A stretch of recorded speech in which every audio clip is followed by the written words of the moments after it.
Okay. Apparently I ran out of space, but I deleted some of the stuff, so it should be good. She's that your.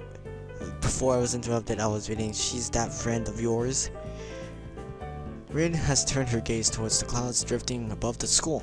I didn't know you knew this person, Emmy. The awkward silence lasts only a few seconds until Emmy let out a tiny giggle, shrugging the coincidence off. She's like a freaking 12-year-old. I invited Hisao for lunch. If you know him, that's just better. Oh, does that mean I don't get food? Or did you invite him for lunch without the lunch? Emmy? Neither. I have food for three. Nice thinking. I really don't like talking to Emmy. They walk to the other end of the roof while I stay at the clock tower for a while, taking in the atmosphere. There's nobody else but us here. I guess the roof is not as popular as it is in other schools. A few rundown benches and tables are scattered around the edges, perhaps in an attempt to make the rooftop look less desolate. The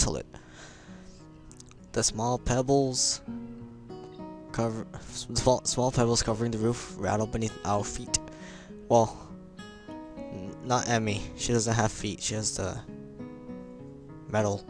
I peek through the chain link fence to take a look at the school grounds and beyond. Students are strolling in pairs and groups around the quadrangle. What? What's a quadrangle? And at the cafeteria, a few delivery trucks are driving past the school towards the convenience store nearby. Wait, how do you know there's a convenience store? Somewhere a watchdog barks at a passerby. Somehow, when I look towards the town center, the small town feel strikes me very strongly, almost palpably. I don't know what that means.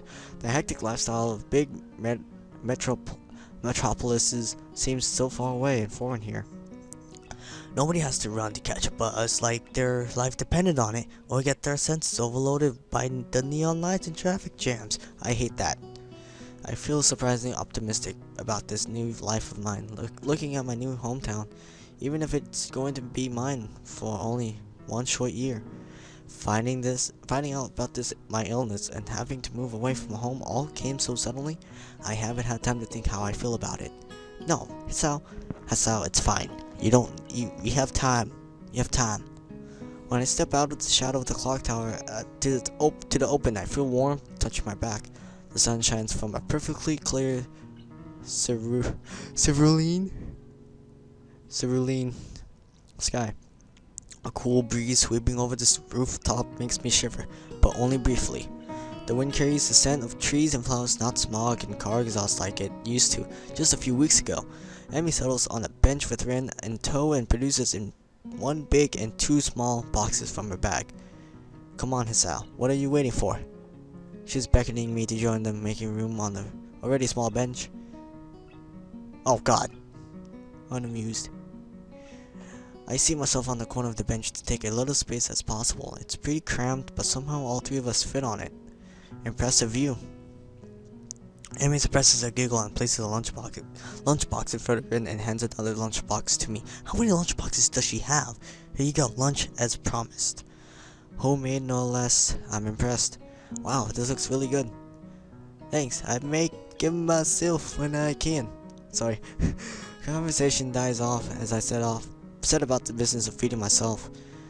Taking a few bites at once, I noticed Ren deftly opening the lunchbox and popping a forkful of food into her mouth using only her feet.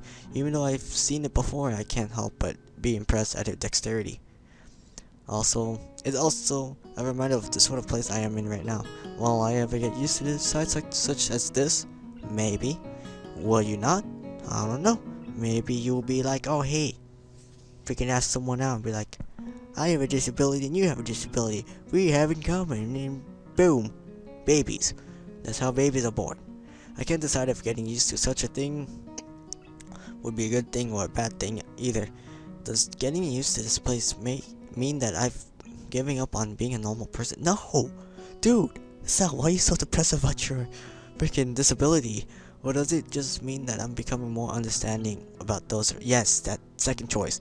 I'm distracted from my thoughts by the sight of Emmy tearing into her lunch as if it had insulted her ancestors. You seem pretty hungry. Emmy looks up, mouth half full, and swallows before nodding. My morning run always works up an appetite, which is great because when I burn through lunch pretty quickly, helps me keep my girlish fit.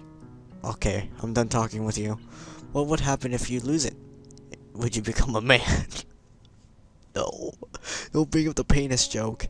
I very nearly choked on my lunch trying not to laugh. It's a figure of speech. Does your figure have to run in the mornings too? Do you always talk like this? Talk like what? Like what? I think that answers my question. Never mind. So, I struggle to think of a small talk and settle on the obvious question. How did you two meet? Rain seems content to let Emmy answer this question. Someone in the housing department thought that we'd complement each other well, so we were assigned rooms next to one another. Complement each other, like shoes and a suit, huh? Emmy giggles at my confusion. Put us together and we've got all our limbs to get it. So I started helping Ren get ready in the mornings, and that was and that was that. I mean, you can't help someone get dressed every morning and not get along. I see. She doesn't like talking about it because of her face. I'm poking her nose. Rin chooses this moment to interject. I have trouble with shirts. Right, that seems fairly obvious. Really? Her eyes are wide. Kind of. This isn't helping, but at least Emmy seems to find the whole thing funny. That combined with the fact that Rin is genuinely curious makes me feel slightly better and yet confused. I mean, you've got no arms. So, putting on his shirt, that's a dick move, Hisao. Seems like one of those things that would be difficult. That's a dick move. You know what? I'm going to just stop talking. Thank you. That'll save me a lot of trouble in the long run. Rin nods in what I suspect is meant to be a sage of manner. I see. The conversation dies as I turn my attention back to my lunch. It's really quite good. Emmy finished her lunch first and makes a contented noise. Oh, that was good. Yeah. As she busies herself with cleaning up her lunch and Rin speaks up, I'm thirsty. Oh, I almost forgot about that. Sorry.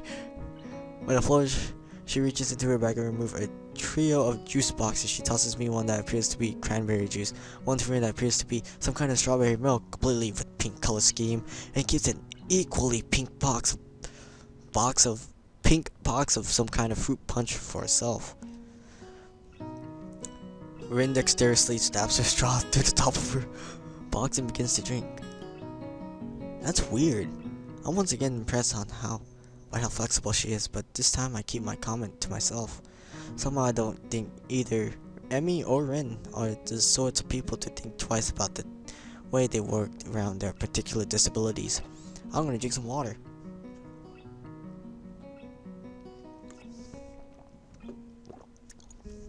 Rin especially so. Indeed, she gives off the impression of being entirely unaware that she is missing any limbs at all. Whether or not that's a conscious decision is another matter. I'm honestly not sure. Hisao, how do you like it up here? It's quite nice actually. I like high places for the view. Thanks for inviting me up here. And for the lunch too. Emmy grins 1,000 what? What? Rin, please buy the response, I suppose. No problem. Feel free to eat with us next time too, okay? Nope, I'm done with you. I refuse to actually eat here because, you know, the penis joke. I won't make you a lunch, but you can bring your own up here. No lunch service? I don't know. Emmy looks mock offended, trying to take advantage of my good nature. The nerve! She giggles. Well, if that's your answer, I guess Rin and I will just keep eating lunch all alone. You two have each other. How's that all alone? I end up suddenly assaulted by the most heart-rending puppy dog eyes I've ever seen as Emmy pouts. Kidding, I'm just kidding. I'd love to eat lunch up here again. Good location, the company's okay too. Emmy frowns a bit at my declaration of okay, but seems happy enough that I've accepted her invitation. I guess this makes us friends now, or at least acquaintances.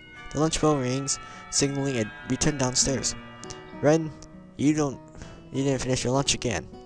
I wasn't that hungry. If you don't eat more, you're going to fade away. Ren shrugs as if This is an acceptable risk. Come on. We'd better get going. Three of us head down the stairs together. Well, okay. That didn't. That was so stupid. We head down the stairs.